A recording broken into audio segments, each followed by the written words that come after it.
500 years ago, this was the center of one of the largest cities in the world, and the largest city in southern India. This is the capital of Vijayanagara Empire, or what is now known as Hampi.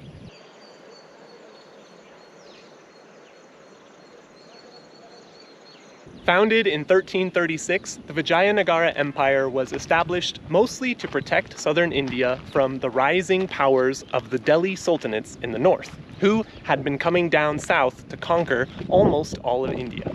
The kingdom here lasted for almost 300 years, and at the height of its power was connected to countries as far away as Portugal and China. At one point, the empire expanded all across southern India and as far north as the Krishna River.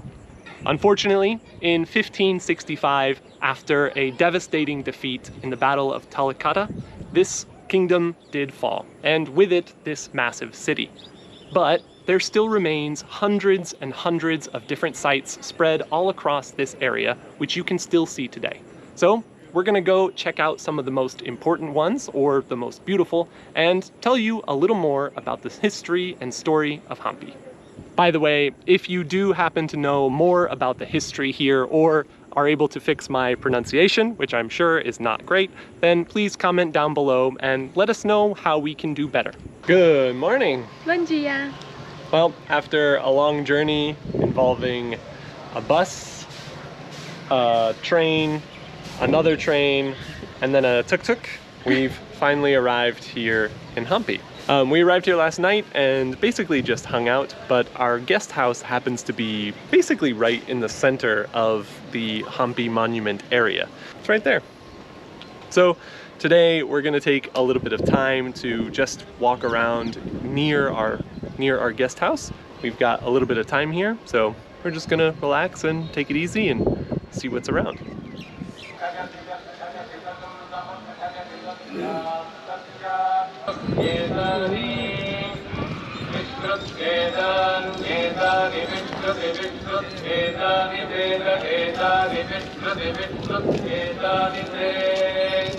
This temple is one of the only temples that survived the eventual collapse of the empire and the attack from the Muslims in the south.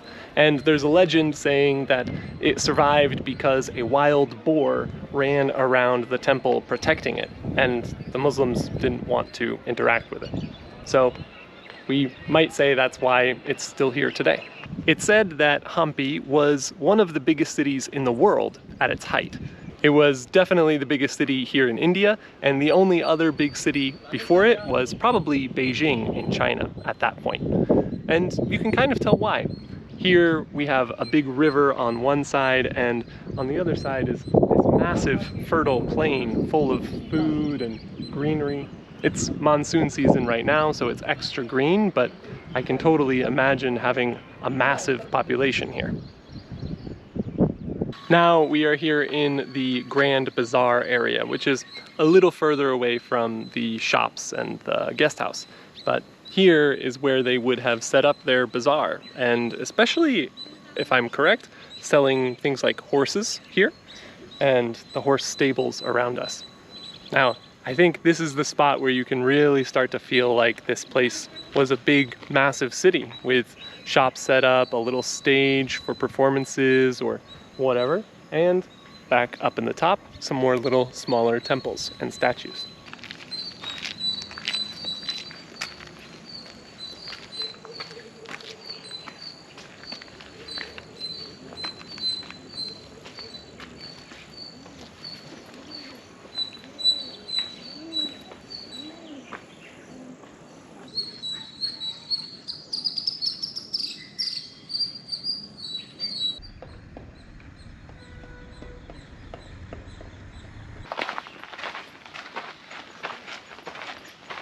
Wow.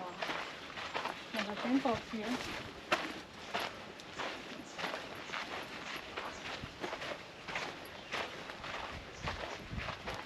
This place is pretty amazing. I mean, we just keep walking around and exploring and seeing a little bit further, and kind of every 5 or 10 minutes we turn a corner and, you know, there's an ancient temple just waiting behind the trees. It's a really cool place to come and just like walk around and explore. Feel like Indiana Jones. We haven't seen anyone in like 10 minutes. We're literally the only people here at this temple.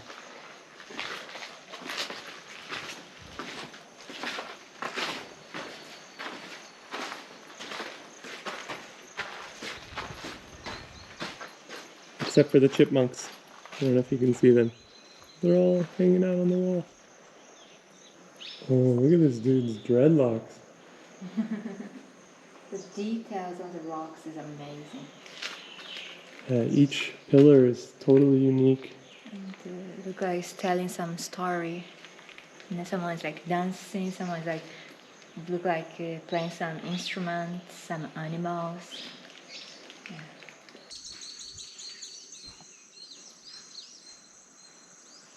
Now, most of the temples here are from about the 1300s, but some of the sites here date back even earlier than that. And the next one we're going to try and check out is famous for possibly being a connection to the Ramayana, which is much older.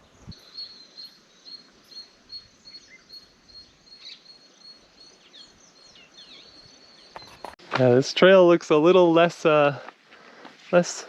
maintained. Already tired. And all those spider webs.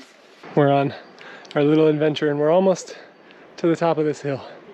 Just a few more steps to go. It is getting to be an amazing view.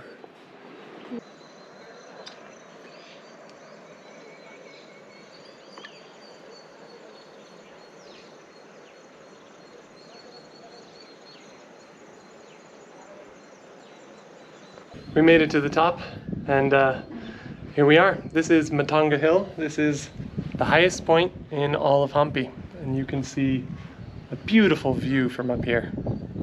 It's a little bit difficult to get here, but definitely worth it, at least in my opinion.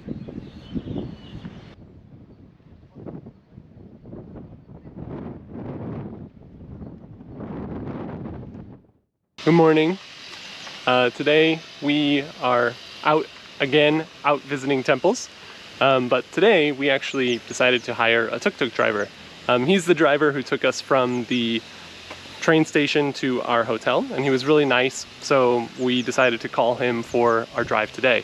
A lot of the sites here are way too far to walk, so it's best to either rent a scooter or hire a tuk-tuk, and because he was nice and we knew him already and he gave us a good price the first time, we decided to just hire him for the whole day. And another reason we hire, because some temples we need to pay, and this one ticket is valued to these like 4 or 5 different places, and it's only valid for one day. So it's better to try to do fast in one day, to pay just one time. Yeah. We probably could have just rented a tuk-tuk from each of those locations, but this way we can also stop whenever we want. We can, you know, go to some places that we otherwise wouldn't go to if we were just hiring individual tuk-tuks. We're now at our second stop for the day, which is the Zena enclosure, and it's the first place that we've been to where we actually have to pay to go in. It was about 600 for each person, and we paid the ticket once, and we should be able to visit anywhere else where we have to pay on that same ticket. Most of the places we've been to have been religious in some way, but this is actually more of like a secular building, a place where they would have kept, or a place where wealthier people would have lived, with watchtowers and treasuries and things like that in it. It's pretty interesting to see the difference in architecture.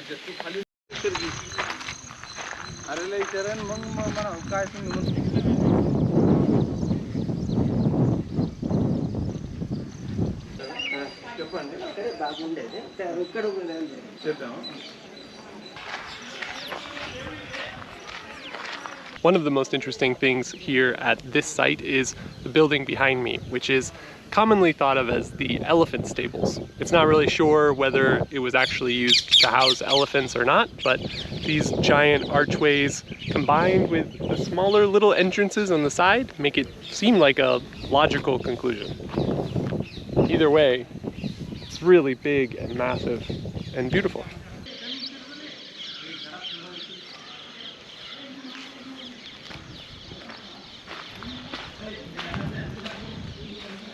Oh yeah. So I hear they have like some elephants here, and from the top they will have a chant to will come down to keep the elephants to stay here. Wow, that's really pretty up there too. They have a small entrance. Oh, very small.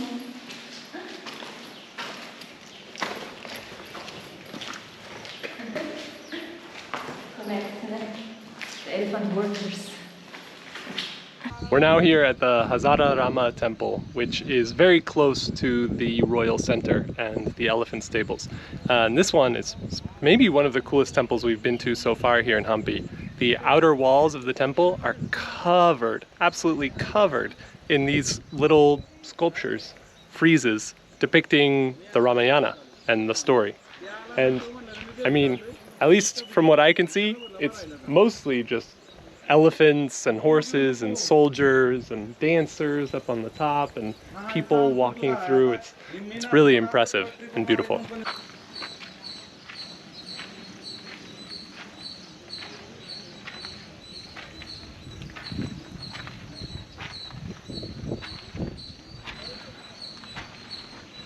Our next stop is the royal enclosure. This is not far from the last temple at all. It's actually very, very close. But here is where the royal family probably would have lived and especially put on some of the larger festivals. So you can see this massive stage behind me and a couple other things we're gonna check out here, including one of the big wells. I'm actually really excited to see this. This is one of the things that is probably most associated with India in my mind, at least architecturally. This is a step well. It's very, very low right now, but you can see kind of no matter how much water there is a way to get down and access it. Now, it's obviously open to the elements, which is not great for disease and things, but it's pretty simple and genius.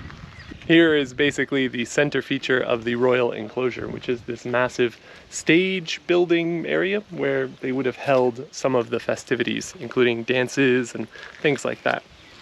It's pretty big and you get a nice view of the area around.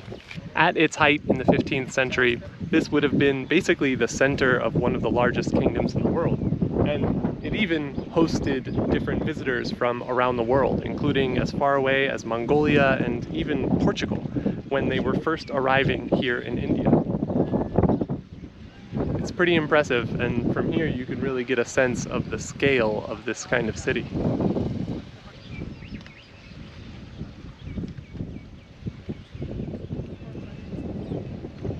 Seeing some of the designs on these friezes it really reminds you that the people who made this were really like just normal people. Sometimes they're really brutal and sometimes like kind of funny, I guess. This guy's getting kicked right in the groin by an elephant. Someone took like hours and hours and hours to carve that. 600 years ago. Why they have this hole for some like water things? So this is how you cut a giant piece of stone like this.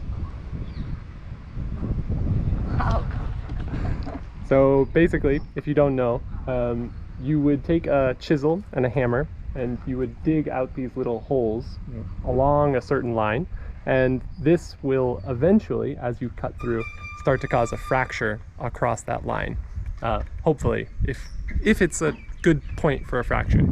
You can see some places like here, maybe they tried and it didn't crack. So they maybe did it on other places. Oh, but, yeah, like this guy.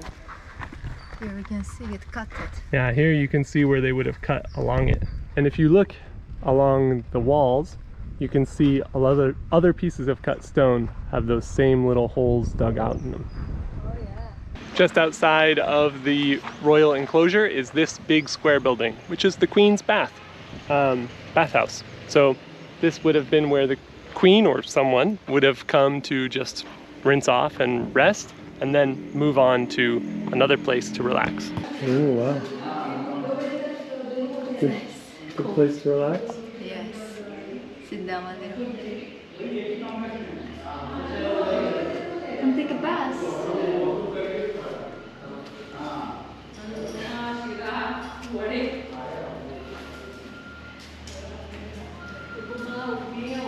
So we finally made it to our last little destination.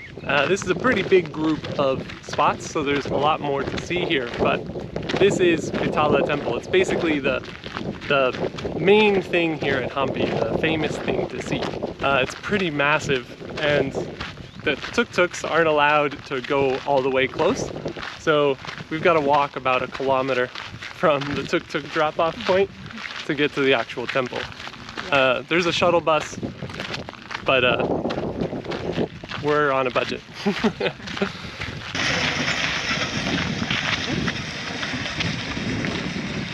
This is Vitthala Temple, and it's probably the biggest, well, it would be the biggest temple here in Hampi if it hadn't been destroyed by the attacks by the sultanates. And this is definitely one of the most famous. It's got the most famous piece here, which you see all over Hampi in the art and on advertisements and things, this stone chariot here. It's even on the 50 rupee bill, which I think is pretty cool.